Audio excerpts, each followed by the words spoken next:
Kamu bandingkan dengan benda uji yang berukuran kecil, tentu saja ada pengaruhnya ya. Beton ini kok kuat tekannya beragam. Nah, hasilnya berbeda. Efek dari moisture state ini akan mempengaruhi tegangan yang ada di dalam pori.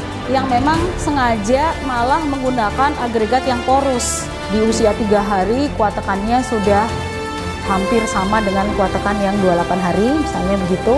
Curing enggak, kadang disiram, kadang dicek, kadang kena angin, kadang apa, pasti akan memberikan efek kuat tekan yang rendah. Akibatnya L per D-nya yang tadinya sama dengan 2 menjadi lebih kecil dari 2. Nah, kalau muternya lambat, kuat tekannya jadi drop. Temperatur ini juga, tapi kalau di Indonesia sih rata-rata ya di sekitar sini kali ya. Temperatur sini ya. Di hari ini tapi kan panas banget tuh ya.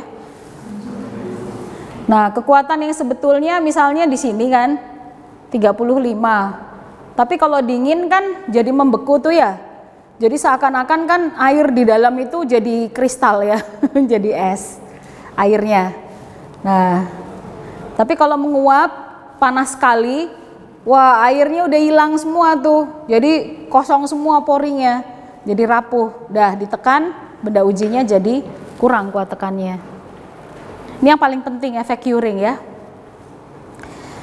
Ini benda uji yang spesimen yang standar menurut ASTM. Menurut ASTM, ini di curing, ini water to cement ratio. Water to cement ratio. Dengan water to cement ratio yang sama, punya kamu berapa? Water cement ratio rata-rata 0,5, 0,4, 0,4-an, 0,45. Kalau 0,4 di sini, water to cement ratio itu di sini, ya. Oke, dianggap tidak ada tambahan zat kimia yang menyebabkan udara dimasukkan ke dalam beton ya. Kita lihat di sini 1 hari ya, nih dan di sini, nih kuat tekannya sekitar itu. Ya, tapi beton yang sama kita lihat sepanjang hayatnya tidak di curing, hanya di udara aja. Maka kuat tekannya hanya tercapai di 28 hari. Misalnya gini kan, peaknya dia berapa di sini? Sekitar 40 atau 30 berapa sini? 37 lah, atau 38 ya. 38. Jadi di sini 38, ya udah 38 di umur 28 hari 38 terus. 38 terus. Tapi pada waktu dia selama 3 hari itu dia di curing, ini persen ya, persen. Ya. Pada waktu dia di curing selama 3 hari di awal, maka strength-nya bisa naik terus, bahkan setelah dia berumur lebih dari 28, ini masih naik. 3 hari curing. Nah, beton yang sama, padahal kuat tekannya dia di sini loh, hasilnya kan 100% ya, 100%. Harusnya kan di sini 100%. Nah, ini nggak akan pernah mencapai 100% karena dia diangin-anginkan, terjadi overdry apa segala macam ya. Terus kalau dia 7 hari aja di curing, ini biasanya mintanya kan 7 hari, curing 7 hari ya. Habis itu baru diangin-anginkan, curing, baru habis itu diangin-anginkan, ini dia masih terus naik. Tapi kalau dia curingnya itu terus moist ya, ini saya nggak bilang ini curingnya tuh curing yang dicelupin ke bak, curing yang moist, yang dia ditutupi lap basah ya, maka terus di sepanjang hayatnya dia masih akan mengalami kenaikan ya, gitu. Oke, ini sudah saya sampaikan kan sebelumnya, tapi nanti akan saya jelaskan. Ini nanti satu-satu ada ujinya, nanti saya jelaskan ya. Kuat tarik belah, ini kemarin yang saya sampaikan, kuat tarik belah. Kuat tarik belah itu silindernya ke arah sana.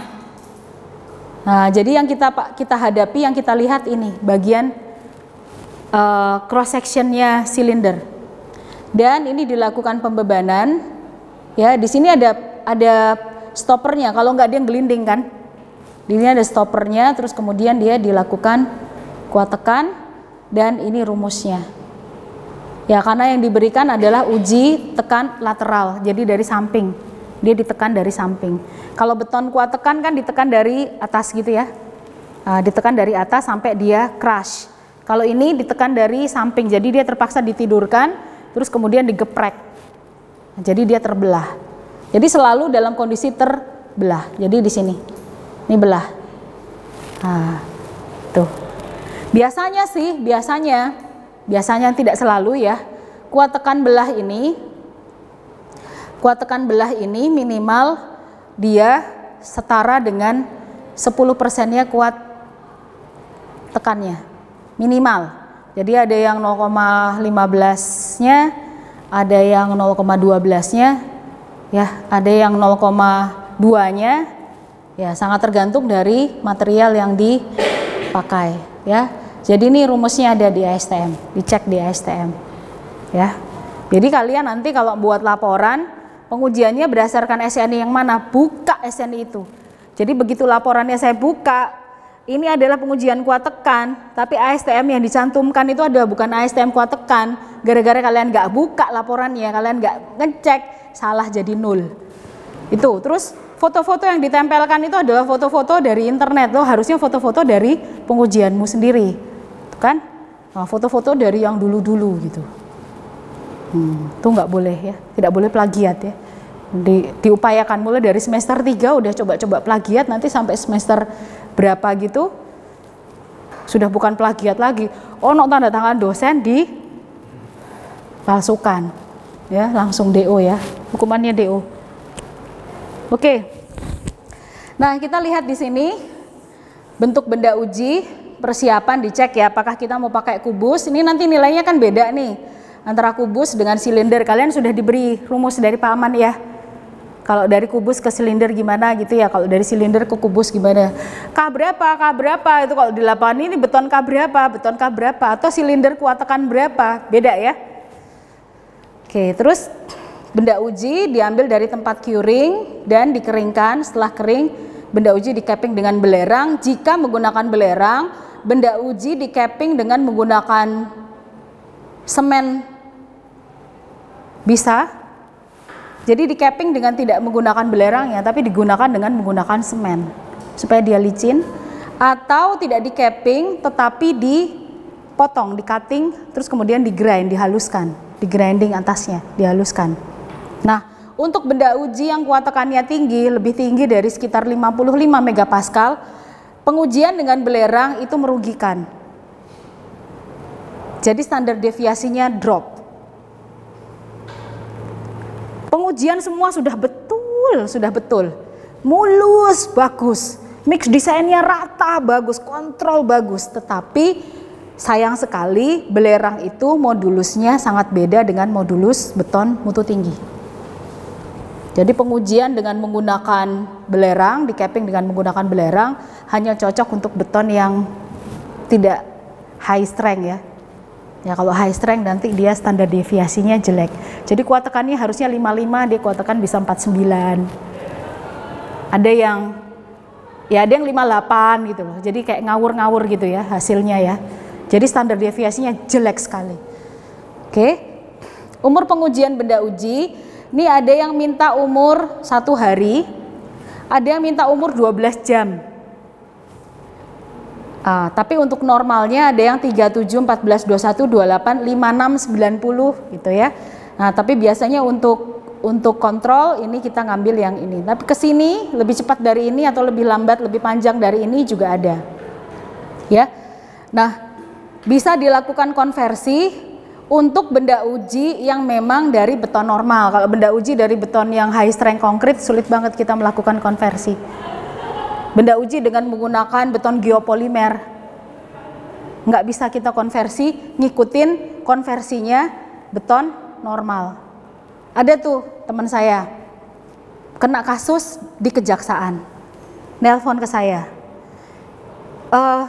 gimana ya, minta tolong nih, soalnya kan beton yang diuji di lab itu sudah umur 2 tahun. Data-data mix desainnya ada nggak? Nggak punya. Benda ujinya masih ada yang lain, yang nggak ada. Hasil core drillnya itu diambil, ya jadi di core, kemudian diuji dan diuji umur 200 hari. Nah, umur 200 hari, ya kan, tergantung curingnya juga kan. 200 hari itu bagaimana kita menarik menjadi 28? Karena berdasarkan jaksanya mengatakan, ya nggak bisa dong, salah. 200 hari jelas dia lebih tinggi dari 28. Misalnya kuat tekannya itu yang direncanakan, yang disepakati adalah 30 megapascal.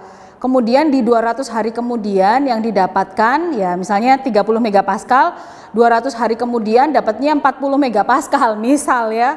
Oh nggak terima kejaksaannya, wah nggak boleh itu terjadi korupsi karena kemungkinan kuat tekannya itu bukan berarti yang 40 itu ya, jangan seneng-seneng ya, bisa jadi dia malah 25 nggak sampai 30. Nah sementara pengacaranya bilang, loh ya nggak bisa, kok sudah 40 ya berarti masuk dong 30. Kan beton itu dilihat dari umur 28 harinya. Nah yang lebih repot, iya kalau 40 rencananya 30, terus yang didapatkan juga 30. Masuk kata pengacaranya, kata jaksanya, enggak, kita tuntut. Karena di 28 harinya mungkin bukan ini. Sementara dia sudah melakukan servis ya, sudah dipakai. Ya, betonnya sudah dipakai. Di umur 28 hari kuat tekannya mungkin 20 dan dia terpaksa dipakai seakan-akan untuk kuat tekan yang 30. Oh jadi rame kayak gitu ya. Oke, kita lihat di sini selalu P dibagi luas dan luas dicek luas yang mana. Luasnya silinder, luasnya segi 4, luasnya bujur sangkar, atau yang seperti paving itu 10,5 dikali ya 10,5 dikali 21. Tapi ujungnya kan ada naiknya gitu buat ngisi pasir kan. Paving kan nggak selalu dia bentuknya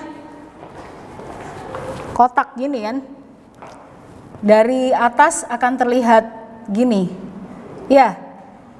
Karena ada begini. Nah, sementara ini yang ditekan. Ya. Kan kalau dilihat dari cross section ini luasan ini, tapi begitu ditekan ini ternyata luasnya lebih rendah, luasnya lebih kecil. Kalau luas lebih kecil kan berarti tegangan yang terjadi lebih besar ya. Mana yang mau dipakai, inikah atau ini? Baca lagi di pengaturan pengujiannya, ada nggak faktor konversi yang harus kita gunakan. Nah ketebalannya nih berapa? Ketebalan 6 cm, ketebalan 8 cm, ketebalan 10 cm, beda-beda lagi. Karena kalian tahu L per D memberikan pengaruh. Ya, sampai sini jelas ya. Nah, ini jika menggunakan apa itu?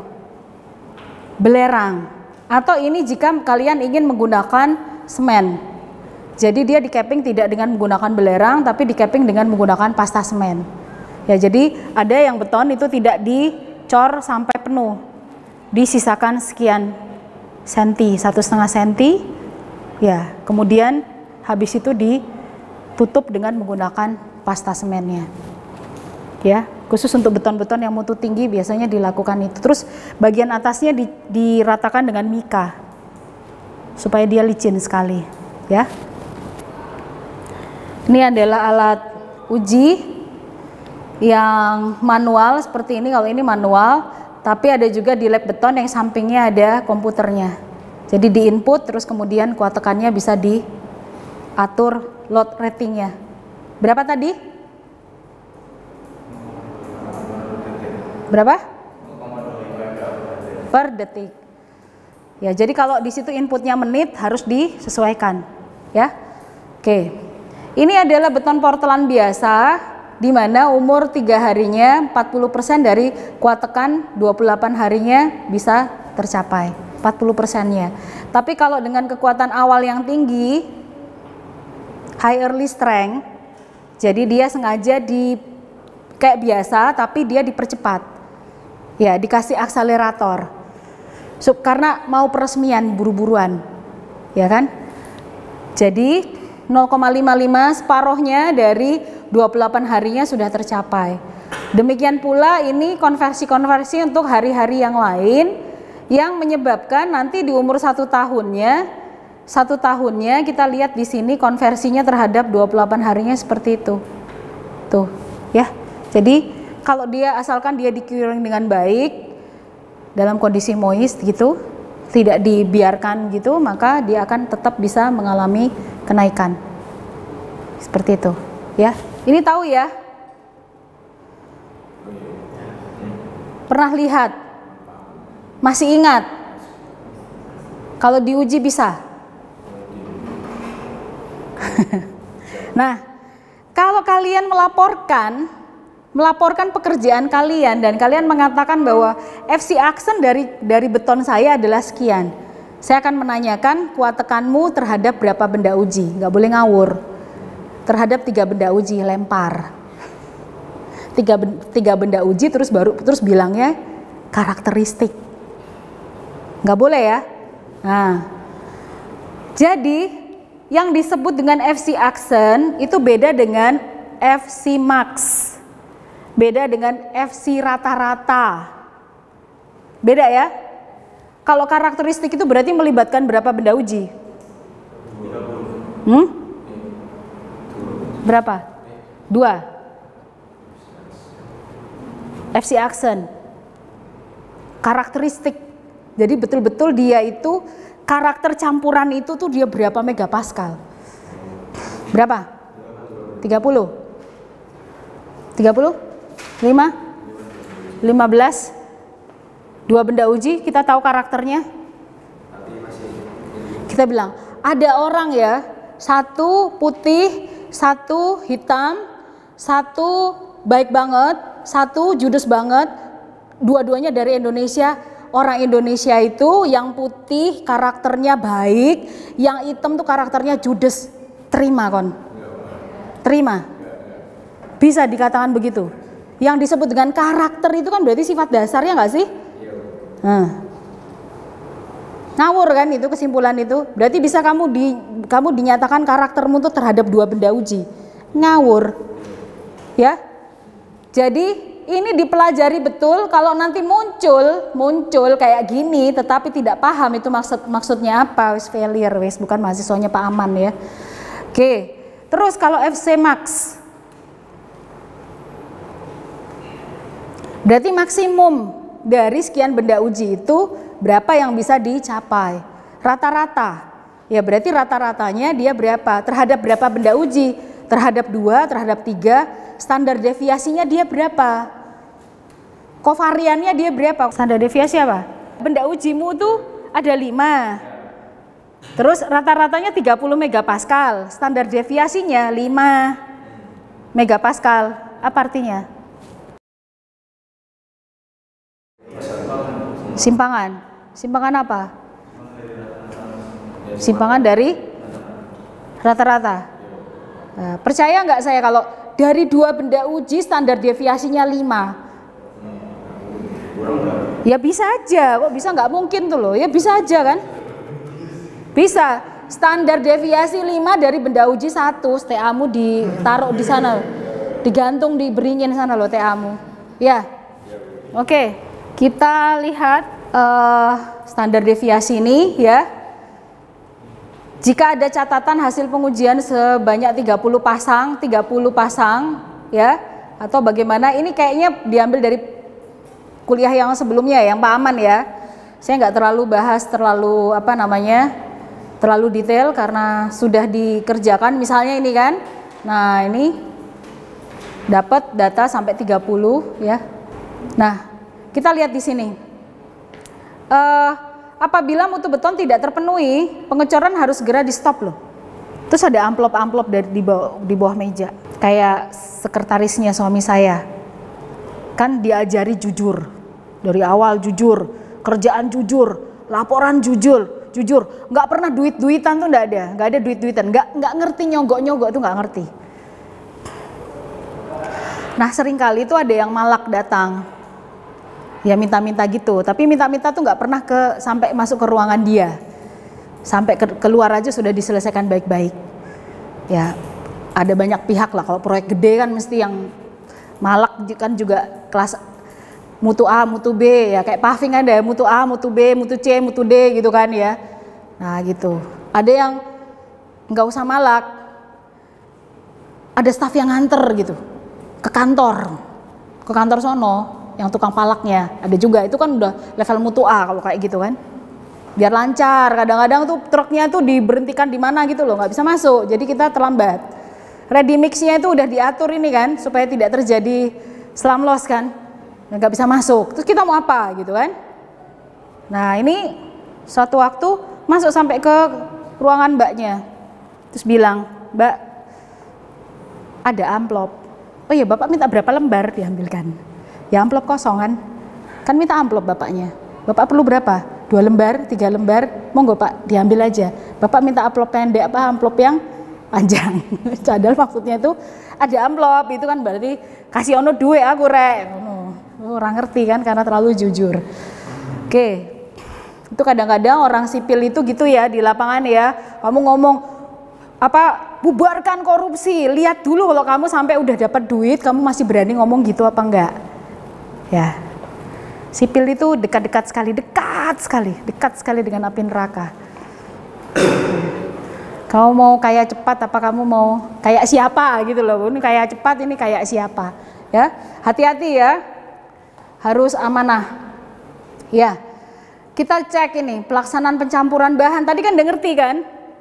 Apa yang menyebabkan kuat tekan itu bisa berubah. Jadi kan jadi ngerti nih, campurannya bener nggak, curingnya bener nggak, terus pengecorannya itu gimana, pemadatannya udah bener apa enggak. Terus kemudian dicek mix desainnya. Ya, kalau ternyata masih diragukan, maka pihak ketiga dipanggil, misalnya dari universitas atau dari konsultan, dipanggil untuk melakukan pengujian hammer atau UPV. Nanti saya jelaskan, ini non-destructive test untuk bagian beton yang tidak memenuhi persyaratan. Loh, ini kan sebetulnya kuat tekannya harusnya 20 megapascal gitu. Yang di bagian sini 20 gitu kan. Tapi yang di bagian sini kan harusnya 35 megapascal gitu. Jangan-jangan dibikin 20 semua ini. Ngomongnya sih 30. Ya, ngomongnya di sana juga 40. Jangan-jangan waktu dicor dibikin semuanya jadi 20 megapascal. Ya. Oke. Nah, ini nggak ada yang murah, asli nggak ada yang murah, ya, semiliaran ini minimal ya. Struktur bangunan yang mengalami kebakaran, udah besinya rusak, betonnya rusak, harus diputuskan. Ini bisa dilanjutkan dengan diperbaikinya dengan cara gimana, prosedurnya seperti apa, atau harus didemolish. Harus dirubuhkan. Struktur dermaga yang umurnya cukup lama, didesain untuk waktu 100 tahun. Jembatan Suramadu itu misalnya 150.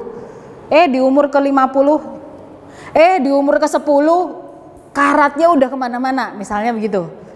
Kira-kira tercapai nggak dia sampai umur 150 misalnya? Apa yang harus dilakukan? Harus dilakukan perbaikan, atau perkuatan atau bagaimana ya. Jadi itu disebut dengan asesmen ya.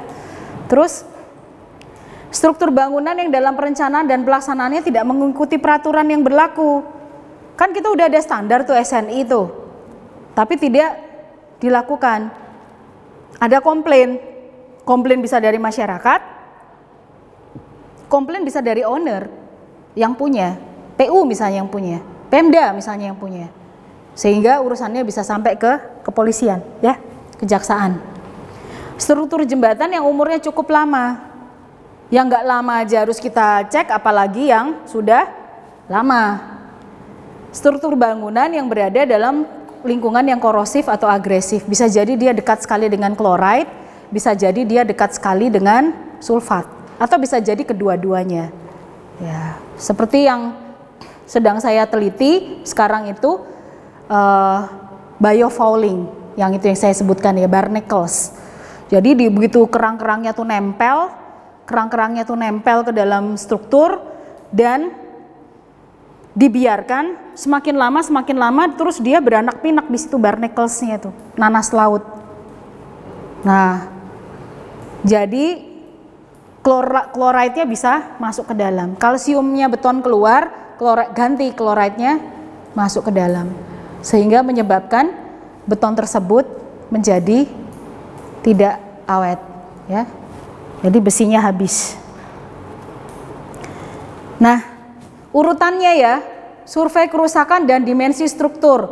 Oh, ternyata ada di Papua. Mahal banget ini perginya. Dan ini bawa kamera, bawa loop apa segala macam dicek. Oh, ini kemungkinan begini. Secara menyeluruh dilakukan pemetaan kerusakan. Kemudian ngambil benda uji, datang lagi tim khusus melakukan core drill. Terus kemudian benda ujinya berupa baja tulangannya dibawa, dicek rate of corrosion-nya tuh berapa lama. 10 tahun tapi ternyata pengurangan luas kuat tariknya sudah tinggal sedikit. Baja berapa ini? Ini kan tulangan ya. Kan ini ulirnya ya. Nah, misalnya ini diameter 19. Nah, pada waktu dicek ini tuh udah habis.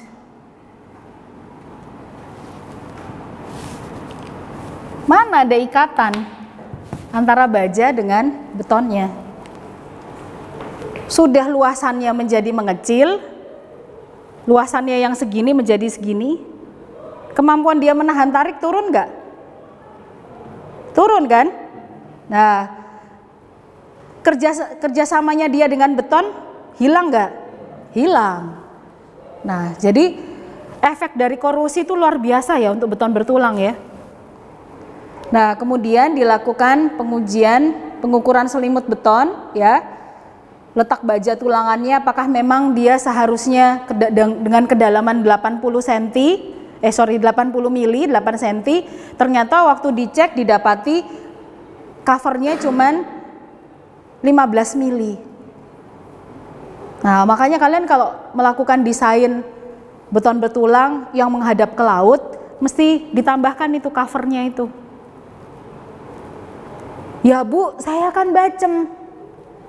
Yang semester yang lalu itu kakak kelas itu saya 2,5. Lihat ini deket laut apa enggak kakak kelasmu? Ya di kota Bu, enggak di laut. Lah tugas kamu deket laut. Lah kok kamu bacem? Iya Bu, saya nggak ngerti. Nah, itu ya. Terus ada hammer, ultrasonik, lebar dan kedalaman retak. Ini fungsinya apa? Supaya kita tahu ternyata retaknya tuh sudah sampai ke tulangan. Ya.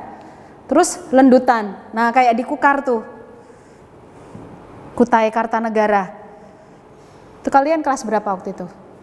Yang segala macam, yang orang, mobil semua masuk ke dalam sungai.